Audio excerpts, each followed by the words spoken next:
ৰিওপেন হৈ গ'ল সমৰ্থ portal 2026 good news good news good news hello' everyone এই ভিডিঅ'টোত সকলোকে স্বাগতম জনাইছোঁ। এয়া হ'ল অফিচিয়েল ৱেবছাইট সমৰ্থ পৰ্টেলৰ অফিচিয়েল ৱেবছাইট আৰু তোমালোকে চাব পাৰিছা যে এপ্লাই ফৰ এডমিশ্যন মানে সমৰ্থ পৰ্টেল ৰিঅ'পেন হৈ গৈছে। এই ভিডিঅ'টোত সকলোকে স্বাগতম জনাইছোঁ। সকলোকে বিনম্ৰ অনুৰোধ যে ভিডিঅ'টো শ্বেয়াৰ কৰিবা যাতে সকলোৱে কথাখিনি গম পায় যে সমৰ্থ পৰ্টেল ইতিমধ্যে ৰিঅ'পেন কৰি দিছে। 13th জুন আজিৰ পৰা 17 তাৰিখলৈকে ৰিঅ'পেন হ'ব। ৰিঅ'পেন কৰি দিছে নন CUT ষ্টুডেণ্টৰ কাৰণে। সমৰ্থ পৰ্টেল ৰিঅ'পেন কৰিছে। এয়া হ'ল অফিচিয়েল পেজ বা অফিচিয়েল ৱেবছাইট সমৰ্থ পৰ্টেলৰ। আৰু তোমালোকে চাব পাৰিছা এয়া সমৰ্থ পৰ্টেলৰ যিটো নিউ ৰেজিষ্ট্ৰেশ্যন আহি গৈছে, মানে যিবোৰ ষ্টুডেণ্টে ৰেজিষ্ট্ৰেশ্যন কৰা নাছিলে কিবা কাৰণত বা ৰেজিষ্ট্ৰেশ্যন কৰি প্ৰগ্ৰাম ছিলেকশ্যন কৰা নাছিলে, চ' সেইবোৰে এতিয়া ৰেজিষ্ট্ৰেশ্যন কৰি তাৰপিছত প্ৰগ্ৰাম ছিলেকশ্যন কৰি তাৰে পিছত স্পট এডমিশ্যনৰ বাবে যাব পাৰিব বা নিজক এলিজিবল কৰিব পাৰিব। চ' যিবোৰ ষ্টুডেণ্টে ৰেজিষ্ট্ৰেশ্যন কৰা নাছিলে কাইণ্ডলি কথাখিনি ভালদৰে শুনা যে তোমালোকৰ বাবে যিবোৰ ষ্টুডেণ্টে ৰেজিষ্ট্ৰেশ্যন কৰা নাছিলে তোমালোকৰ বাবে সমৰ্থ পৰ্টেলে এটা অপৰচুনিটি দিছে। তোমালোকক ৰেজিষ্ট্ৰেশ্যন কৰিবলৈ এটা অপৰচুনিটি দিছে। অপৰচুনিটি এই যে তোমালোকে এতিয়া ৰেজিষ্ট্ৰেশ্যন কৰি প্ৰগ্ৰাম ছিলেকশ্যন কৰি তোমালোকে কি কৰিব পাৰিবা, ছাবমিট কৰাৰ পিছত স্পট এডমিশ্যনত ডিফাৰেণ্ট কলেজ এণ্ড ইউনিভাৰ্চিটিত এডমিশ্যন ল'ব পাৰিবা। চ' ইয়াতে চাই লোৱা, ইয়াতে কি আছে, apply for admission, join our admission session 2026-2027 academic cycle, shape your future with our specialized programs, new registration. ইয়াতেও চোৱা নিউ ইউজাৰ। চ' মই ইয়াতে নিউ ৰেজিষ্ট্ৰেশ্যনত ক্লিক কৰিম। তোমালোকে ক্লিক কৰিবা, ইয়াতে আহি যাব ক্ৰিয়েট একাউণ্ট। ইয়াতে চোৱা ক্ৰিয়েট একাউণ্ট আহি যাব।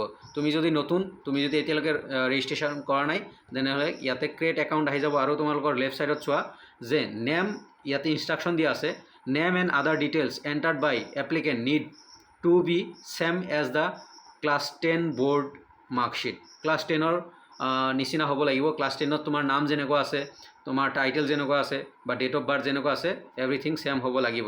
আৰু তোমালোকৰ এটা ইমেইল থকা জৰুৰী। চ' ইয়াতে তোমালোকে কি কৰিবা, ইয়াতে ৰেজিষ্ট্ৰেশ্যন কৰিবা। ইয়াতে তোমাৰ নাম, যেনে মই অচিন বুলি লিখিলোঁ, অচিন দ'। তাৰপিছত ডেট অফ বাৰ্থ দিবা। ছাপ'জ 1/1/2000 কিমান দিম, 2000 এনেই দিছোঁ আৰু। চ' ইয়াতে ডেট অফ বাৰ্থ দিলা, এণ্টাৰ ইউৰ ইমেইল দিবা এটা। তাৰপিছত এণ্টাৰ ইউৰ ইমেইল এগেইন মাৰিবা।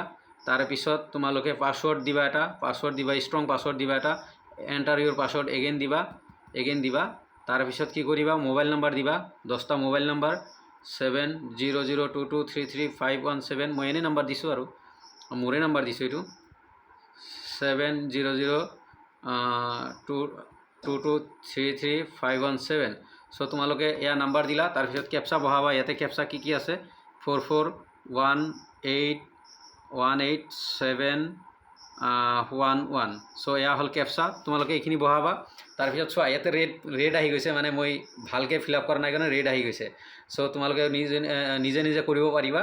চ' তোমালোকে ক্ৰিয়েট একাউণ্ট কৰাৰ পিছত ইয়াতে ক্ৰিয়েট একাউণ্ট মাৰি দিবা। ইয়াতে দিবা তোমাৰ ডিটেইলছখিনি দিয়াৰ পিছত একাউণ্ট ক্ৰিয়েট হৈ যাব। তাৰপিছত লগ ইন কৰিবা, প্ৰগ্ৰাম ছিলেকশ্যন কৰিবা। প্ৰগ্ৰাম ছিলেকশ্যন কৰি উঠাৰ পিছত ছাবমিট মাৰি দিবা। চ' সেইখিনি বাৰু দেখুওৱা নহ'ল, চ' নেক্সট ভিডিঅ'ত দেখাবলৈ চেষ্টা কৰিম। চ' এইখিনি আছিল ৰেজিষ্ট্ৰেশ্যন। যিবোৰ ষ্টুডেণ্টে ৰেজিষ্ট্ৰেশ্যন কৰা নাই তোমালোকে এনেকৈ ৰেজিষ্ট্ৰেশ্যন কৰিব পাৰিবা। তাৰে পিছত ৰেজিষ্ট্ৰেশ্যন লগইন যেতিয়া কৰিবা, এনেকুৱা ইয়াতে লগইন কৰিবা। এনেকৈ ৰেজিষ্ট্ৰেশ্যন হৈ যোৱাৰ পিছত তোমালোকে এনেকৈ এণ্টাৰ ৰেজিষ্ট্ৰেশ্যন নাম্বাৰ আহি যাব তোমাৰ। ইয়াতে ৰেজিষ্ট্ৰেশ্যন নাম্বাৰ পাই যাবা। যেতিয়া ৰেজিষ্ট্ৰেশ্যন কৰিবা ইয়াতে নাম্বাৰ পাই যাবা। তাৰপিছত ইয়াতে পাছৱৰ্ড দিবা, যিটো পাছৱৰ্ড তুমি আগতে দিছিলা, আৰু কেপচা দিবা।